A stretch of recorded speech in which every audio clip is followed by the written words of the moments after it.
I got a job for you. Oh, you're going to love this job. It is a job perfect for you. It is a job in which there's lots of flexibility and there's lots of opportunity. And we have a great, fun staff who just love to come to work every single day, wherever they are in the globe. They come to work. They're just skipping happy to come to work. And every day we face new challenges and new possibilities and break new ground. And everyone has a voice and everyone has an opportunity. And everybody feels comforted and supported and loved and appreciated and rewarded and recognized. You are going to love this job. It is just an amazing job. This job can be in your house. This job can be at our office. It doesn't matter. It's completely up to you. You can work remotely. You can travel from office to office. If you've been here a while, you can move to other offices and visit other countries in the world. This is an amazing job for you. Wait, where are you going? Welcome to the Talent Cast, the podcast dedicated to helping you get smarter at recruiting and hiring. We're going to get into the nitty-gritty of employer brand and modern recruiting so that you, yes you, can hire better talent. Isn't that what we're all trying to do? I'm your host, James Ellis, and you can find me on Twitter at The War for Talent. That's at The War for Talent. Or on the Talent Cast website. Got a question? Got a topic? Got an idea? Tweet me. I'd love to hear from you. Ready to roll up your sleeves and think big? Great. Let's get to it. Oh, we'll be right back. Hey there, James Ellis here, using his AM radio voice, right? AM radio voice coming at you, man. I was talking to somebody the other day and I realized I was using the AM radio voice accidentally. And I'm like, oh yeah, I don't always have to sound like Kermit the freaking Frog, which I'm pretty sure in my head I always sound like Kermit the freaking Frog. I have a relatively higher voice. So I have to, it's fun to drift into the AM radio personality voice coming at you on your AM dial. Tonight it's Foghat. No, there will be no Foghat. So here's the trick. I'm working for a client right now, and I'm getting a chance to interview a lot of smart people all across the globe and talking about what was your experience working here? What was your experience getting the job? What was your experience now that you've been here? You know, doing the employer branding thing, right? I'm doing the audits. I'm asking questions. I'm trying to learn. And I'm finding one thing very interesting. Oh, before I get that, you can go to jamesellis.us or you can go to employerbrand.consulting or thetalentcast.com and you can sign up for the newsletter and make sure you're updated on all this stuff, where I'm speaking and all that good stuff, right? And you know that if you have a last minute slot on your calendar in 2 weeks, you should come to talk to me and like a billion other employer brand smart people at Austin, right? Employer brand or Talent Brand Summit. That's in end of March. And I have a code. It's I'm with James. If you use it, you get $200 off. It's a thing. You should do it. Otherwise, Transform, ERE, RecFest. There's a whole bunch of stuff coming up. So there you go. Go sign up. Go. You'll learn. You'll learn so much. Anyway, I keep asking, what's it like, and what were you told, and what did you learn, and the standard kind of career questions I try to have in my back pocket of, let me see if I can learn about this company. Let me see if I can try and distill what makes this company magical, special, unique, the perfect snowflake, et cetera, right? You get this, this. This isn't new stuff. For whatever reason, and I don't think it's specific to this company. In fact, I know it's not specific to this company, which is why I'm talking to you about it, because you are not specific to that company. But this idea that as recruiters or recruiting type professionals, our job is to make these pitches, right? We're going to reach out to these people and say, we have an amazing job for you. We have an amazing opportunity for you. Even if you do it on a relationship driven level where you're saying things like, hey, let me send you some content. Let me build a relationship. And once we've got a real relationship and not just some simple rapport, using some simple rapport based tricks or NLP based tricks I can use to build that rapport. And we want to talk about NLP separately. That's a whole other kettle of fish, right? I'm trying to I'm building relationships so I can pitch you a job, right? Everything is about eventually I'm going to pitch you a job. Maybe I'm pitching you a company. Maybe I'm pitching you an opportunity. Maybe I'm pitching you a team, maybe even a location, maybe even a growth, whatever it is. I'm pitching you these opportunities. Now, as recruiters, we know this company really, really, whatever company we're portraying and talking about representing, we know this company really, really well. Chances are we are employed by said company, right? They pay our paychecks. We know the ins and outs. We know what the bonuses usually look like. We know the likelihood of getting those bonuses, how realistic they are. we know what the politics are. We know that the benefits are pretty good, or they're okay, but whatever. They're standard, or whatever. They're actually really good. And let me show you why, but I can't really tell you that I went to therapy that one time because that's awkward and no one needs to know that. But when I went to therapy, I paid almost nothing. It was fantastic, right? There's that conversation that happens. You know this stuff about the company because you've lived it. Your experience shows you with your own two eyes, I'm assuming, that what you see is what's going on, right? You see that the paycheck keeps coming through. You see what the work is every single day. You see who you're working with. You see who your boss is. You see what the policies are. You see all of this stuff, and you know what's real. Now, let's talk to a candidate who doesn't know you very well. Even if you build a little relationship, you may not know the brand really well, even if you're in a relatively famous brand, right? There are plenty of famous brands. And if you asked me, Jay James, what's it like to work at this company? I'd be like, I don't know. I have no sense of what that would be like because it's never really entered my radar, right? Mayo Health, right? Super top drawer health. I wouldn't know what it's like to work there. I wouldn't know what's special about it. I have zero idea. It just never entered into my imagination. It's not about whether it has a high consumer brand. It's about whether I've thought about what it's like to work there, right? We're employer brand professionals. We know these things. I was going somewhere. I forgot. Oh, yeah. So as a candidate, I don't know enough about it. And the first level of the first touch point I'm probably going to get as to what's it like to work at this job is good. It's like, let me take 2 steps back, and you can tell I'm flustered, but I'm now realizing I'm weaving 2 ideas together here, right? The first is the recruiter is not necessarily believable, and not because the recruiter's bad, but not because you're a jerk, and not because anyone's lying, but because they're just not believable. In the same way, I don't necessarily believe a car salesperson or a realtor, right? A realtor is complicated, right? They're technically on my side. I'm paying them. They're quote unquote incentivized to get me the lowest, or if I'm selling a house, they're incentivized to get me the highest sale prices possible. But I don't believe them because they're really incentivized just to close the damn deal, that it makes more sense just to close it at a lower price because it guarantees cash now instead of a slightly larger future payout down the road by maximizing my time, right? The incentives aren't exactly right. I don't believe people who are incentivized. I don't believe other marketers. I love other marketers. They're my people, but I know they're incentivized to tell me a very particular version of the truth, right? As recruiters, you are paid not to educate people, you are paid to help hire people. And if there's a particular fact about your company that makes people run away in droves, guess what? You're not talking about it much, or you're talking about it on the sly, or you're prepping the conversation so that when you do bring it up, it ain't too bad, right? This is the kind of thing we have to do. We're salespeople to that extent. Recruiters are salespeople. They're selling a job, right? But still, the trick is that it's not believable. Even when you have a great product to sell, you have a great company, it's a great job, it's a huge opportunity. First off, it's not a huge opportunity for everybody. It's a huge opportunity for a very, very, very, very, very, very, very, very, very thin, select choice group of people. You've got an amazing opportunity to grow a sales team. How many people who could do that job? Couple hundred, maybe a couple thousand in your area, maybe. That's still a very small slice of the total population. Not just every salesperson, it's sales leadership, it's sales, it's strategy, it's structure, it's all that stuff. Has to be baked into it. It's not just it's a sales job, but a little bit more. No, you're looking for someone who knows how to grow a team.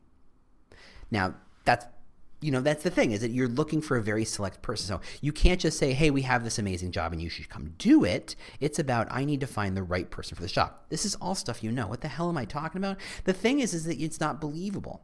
So I'm doing these interviews and it's a good company. They seem to be pretty solid. They offer really good benefits. The people who work there seem to actually really like working there. They're not full of crap, it seems. They're fairly believable. And I've started to ask them all, how believable was the conversation you had with the recruiter relative to what you saw when you walked in? That is to say, when the recruiter told you that everybody there was a lot of fun, how much did you believe it?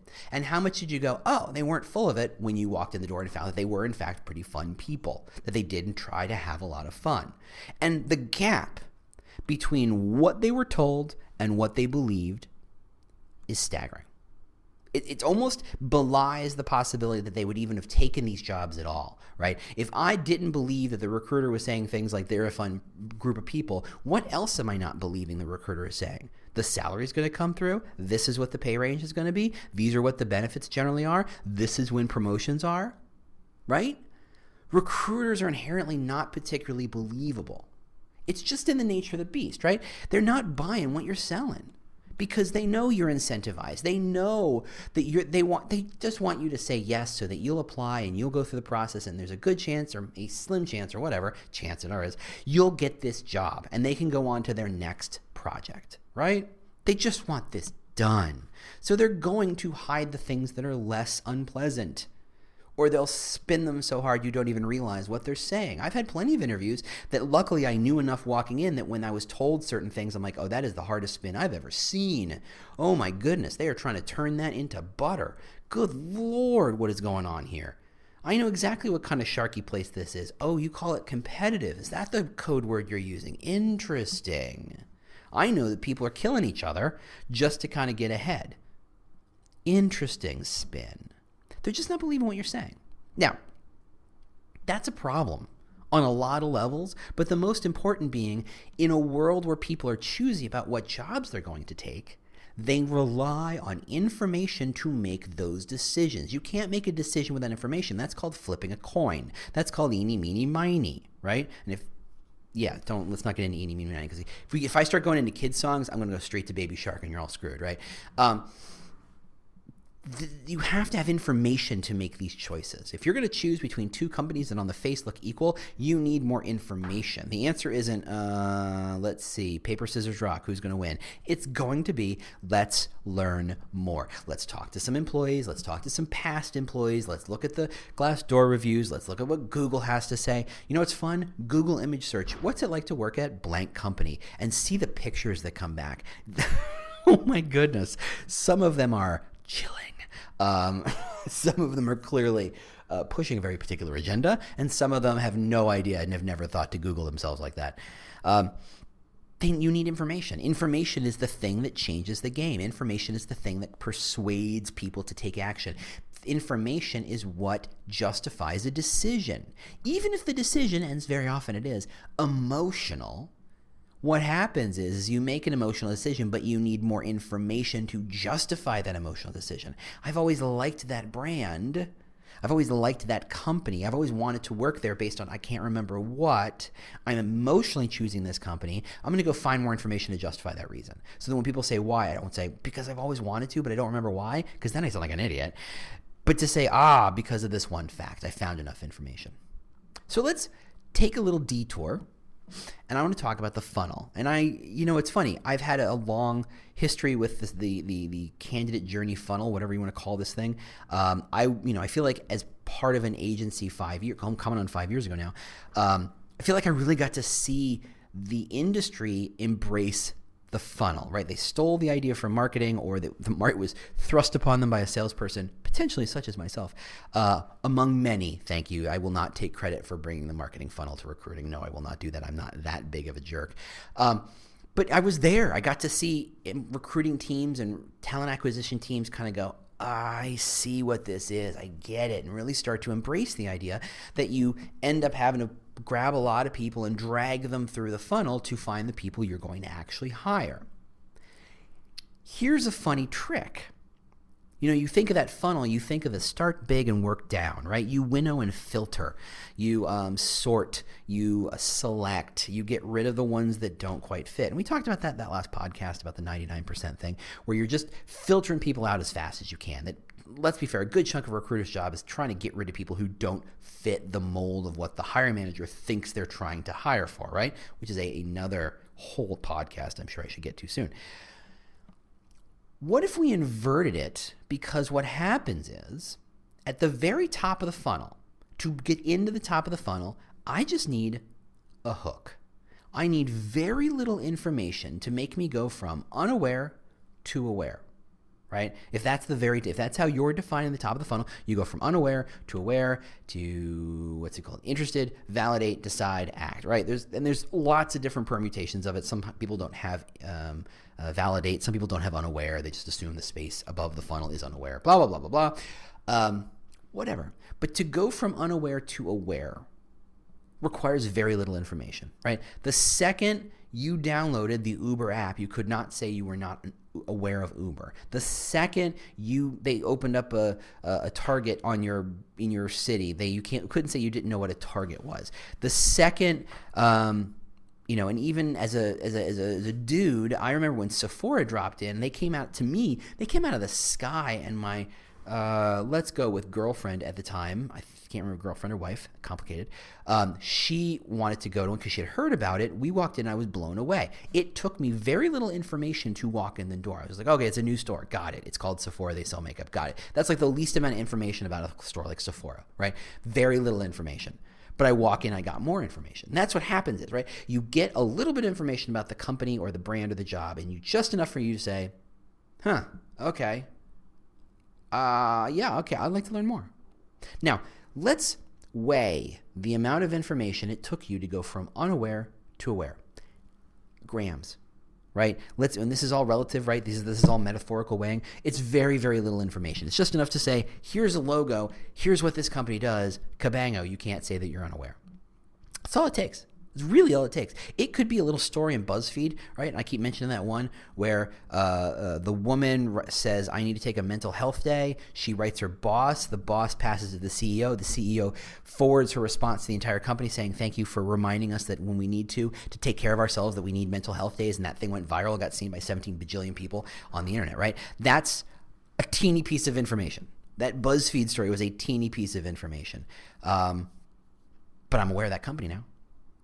The news story of Goldman Sachs this week loosening its dress code ever so slightly, somehow making the news everywhere, is of the teeniest piece of information. And frankly, if you're not in financial circles or you're young and you don't know who Goldman Sachs is, that might be your first exposure to the concept of Goldman Sachs as this company. And you'd be like, oh, okay, great. Now I know they're a company with a low dress code. Now, let's be fair. They're not a company with a very light dress code. They're a company with a very rigid dress code that they've just lightened up somewhat. But again, you're just going from unaware to aware. You need very little information.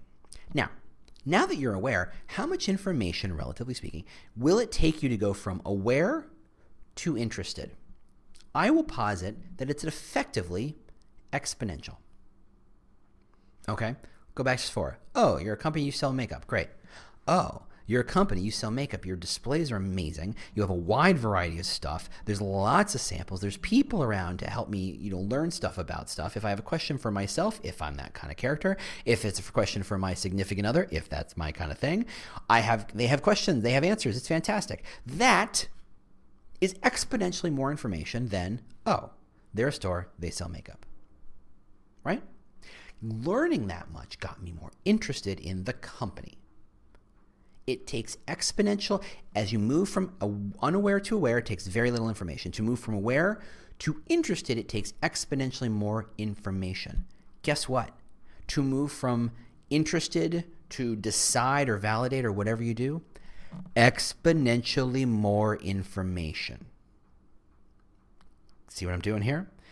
The funnel is pointed down. The amount of content by weight is inverse. The farther down the funnel, the more content you need to move to the next step. And I'm going to go ahead and just say and posit it. It's exponentially more information. To get someone who is ready to decide to take action, that's a lot of information, right? So think about it. Excuse me. Think about it. You've got a 15-minute video that extols the history of your company. Here's messages from the CEO. It's well shot. It's well produced. There's 3 legitimate okay jokes in it.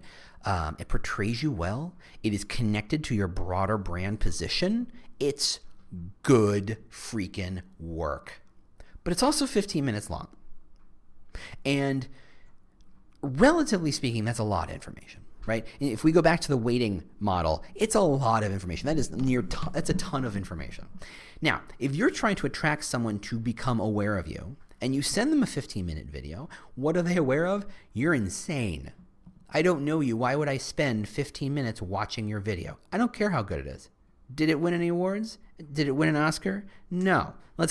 And go talk to the people at the Oscars. They have a rule that you're not allowed to vote for a foreign language or a documentary or animated shorts unless you've signed a thing that says you've seen them all. You can't just pick the one you've heard about and make it a popularity contest, right? You have to say, I've literally seen them all, because they're so hard, because you're asking a lot for these people. You're asking people to watch a 15-minute employer video. They don't know who you are. There's no outcome. They're not going to sit still for that. They're not gonna. They can barely sit still watching Breaking Bad, right? They got 3 screens up when they're watching Breaking Bad. You do not have their full attention. And let's be fair, Breaking Bad is fairly riveting. It's really, really well shot. It's intense. And that you'd think they would be paying attention to that. And yet even in the most intense and attractive piece of content there is, their screens are all over. They're distracted. And you think your 15-minute video is going to get people from aware and unaware to aware? No. What do you need to get them from unaware to aware? A hook. Something that gives them a sense of, oh, I get what this company is about. That's why employer brand is so important. That's why positioning is so important, because it allows you to fine-tune and decide what your company might be interested in, or might have people interested about you in the smallest amount of information. It's like if you can only deliver grams of information, what are those grams? Each word, each letter, each pixel has to count for something. So you can't say, here, I'm going to give you a 45-page booklet. Here, I'm going to give you a 15-minute video. Here's a massive website full of 100 2-minute videos. Pick something and go. No one's going to do that. At the top of the funnel, they just need the hook. And once the hook appeals to them, they become interested and they want to learn a little bit more. Not a lot, a bit more. That is not the time. Once they say, oh, I'm kind of interested, that is not the time you send them the 15-minute video or the 500-page book, the hardbound novel of the history of the company. That is not the time you say, hey, go look at our website. There's 1 million pages there. I'm sure you'll find something interesting. They're not going to do it. As a recruiter in the sales cycle, in the sales process, your job is to vet roughly where in the funnel they are, gauge how much information and what kind of information they need, how much they can handle, not because, and if we're good recruiters and we know no one piece of information is going to get them to hopscotch to the end of the funnel in one leap. No one piece of information is going to make them say, yep, I'm ready to apply, let's go. I'm ready to go for the interview, let's go. It's a process, it's a journey. Your job is not to get them to apply. Your job is to get them to move one step farther down the funnel. So if you meet someone at a party, your job is not to get them to apply. Your job is to simply get them to be aware. If you do a really good job, maybe you can get them to be vaguely interested. At which point, when you go home into the office the next day, you shoot them an email with a little bit more information. By the way, since we're talking about,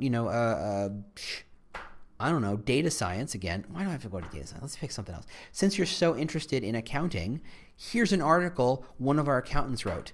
That great meeting you at the party last night, got to go buy. Click, that's it. You're not overwhelming them. You know they need a little bit more than the hook because you've already given them the hook. Now you need more information to get them from vaguely interested to more interested. And once they're more interested and they say, oh, thanks very much, I read that, that was really interesting. Now they're really interested. Now you can drop a 2-minute video on their laps.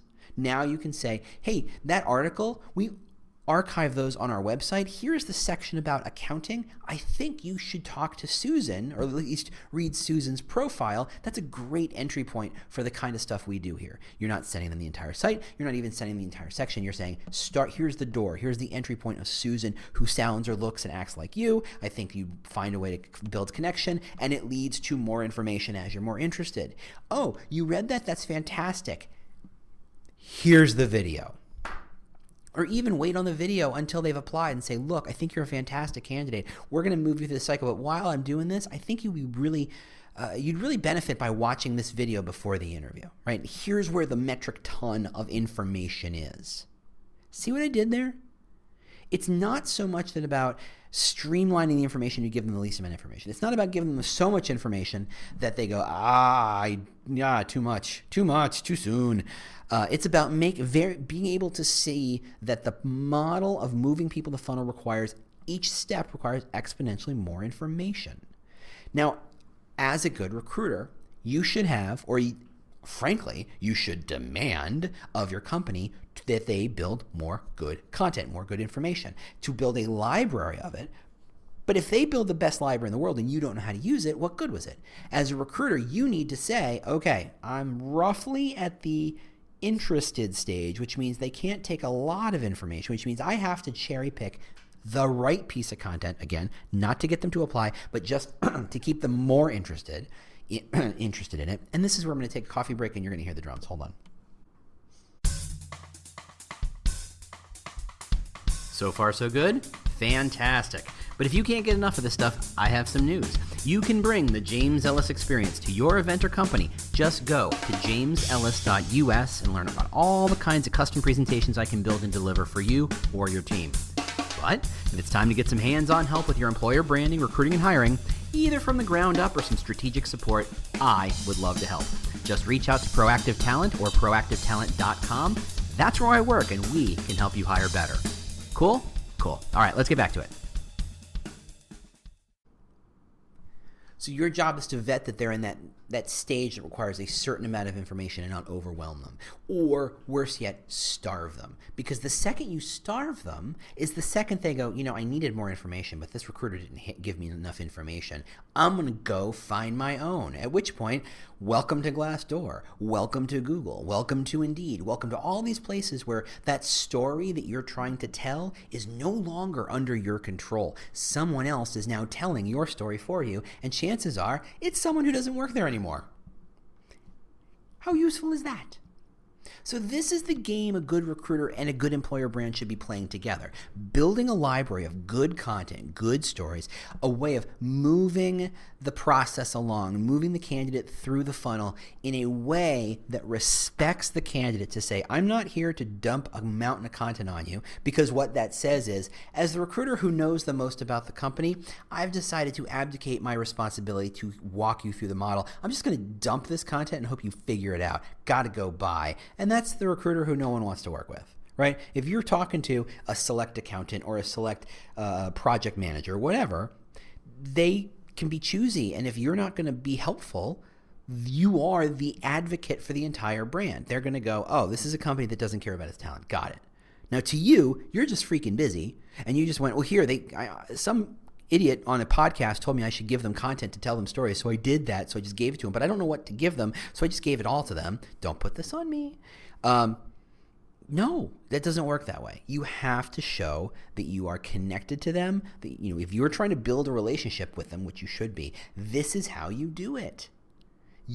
If I have a relationship with you, I can sense where you are in the funnel. I can sense what kinds of pieces of information you would need to know now. I'm listening enough to you. I understand you enough to know, you know what? This is the stage where they're wondering, is this even going to pay my bills?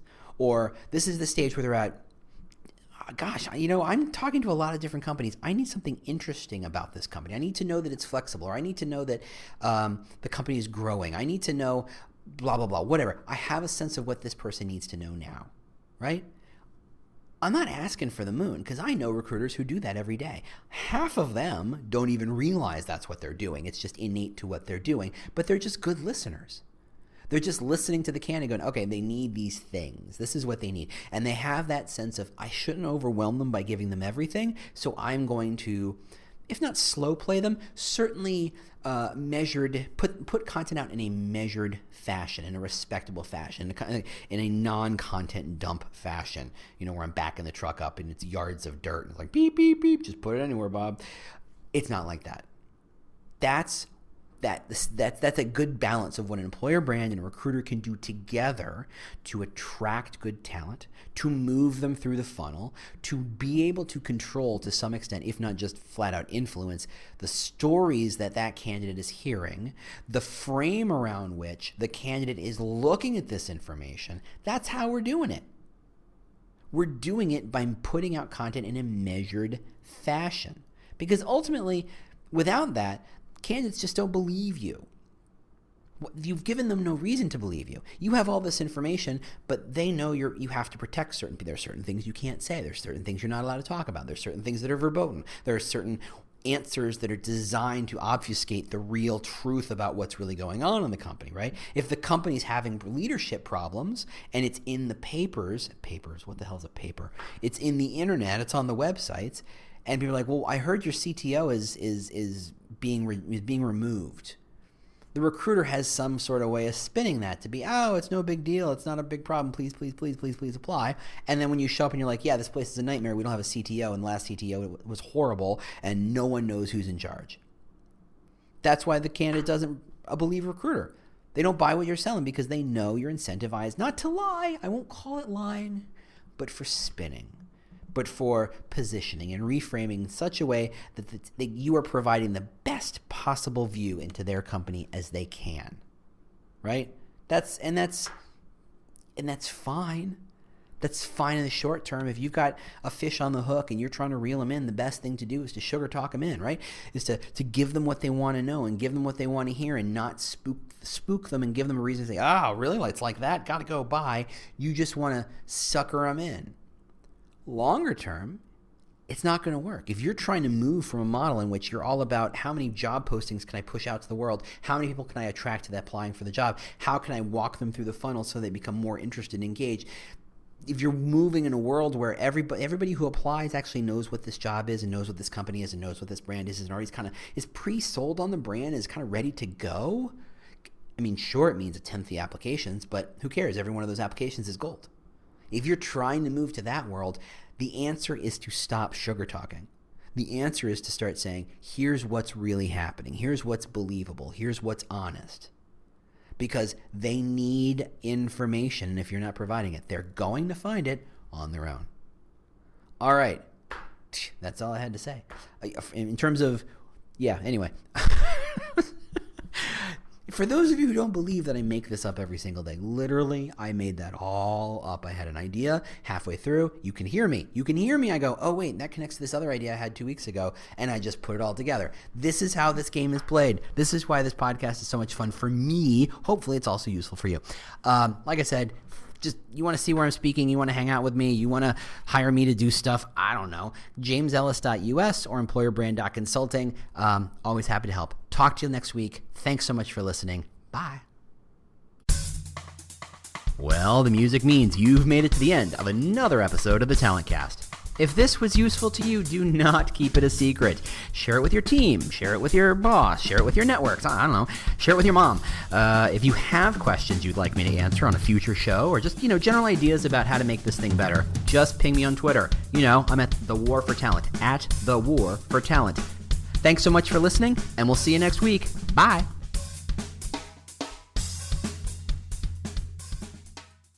Do you love news about LinkedIn, Indeed, Google, and just about every other recruitment tech company out there? Hell yeah. I'm Chad. I'm Cheese. We're the Chad and Cheese Podcast. All the latest recruiting news and insights are on our show. Dripping in snark and attitude. Subscribe today wherever you listen to your podcasts. We out.